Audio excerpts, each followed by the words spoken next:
Bratwurst is something that I fell in love with this summer when I was in Minnesota for a while, and they are delicious. You cook them in beer and they get even better. And then you sear them a little bit on a grill, or as we're gonna do today, in a pan. But I got excited when I started looking into recipes with sauerkraut, apples, and brats. Even better. So let's do everything in one pan, shall we? The brats have been cooking in beer for about 8 minutes, 10 minutes. I'm gonna put a little bit of oil and butter in a pan. I'm gonna throw those brats in there. Hopefully it won't make too much of a mess. They start to pop a little. Just be careful, they have some liquid in them.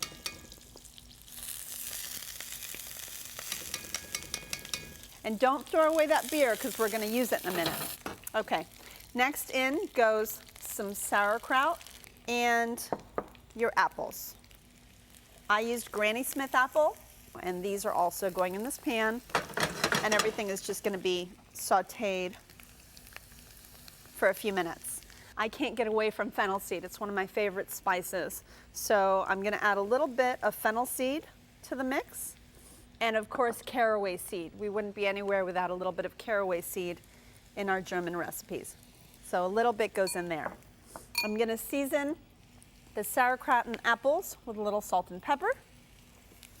Let me turn this heat to about a medium. And we're just gonna kind of cook everything, get a little bit of color. These brats get color really quickly, and start mixing the sauerkraut and apples, giving it a little bit of color as well. And this is when we're gonna add our beer to the mix. A little bit of that cooking liquid.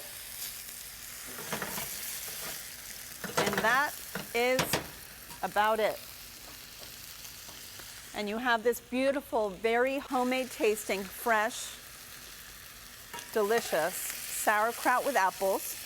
And as my husband would say, brats, but I like to call it Bratwurst by its proper name. And look how beautifully inviting this is. This is just great. Put it in the center of the table. I bet everybody's gonna go crazy. Check out my recipe online at checkpleasefl.com.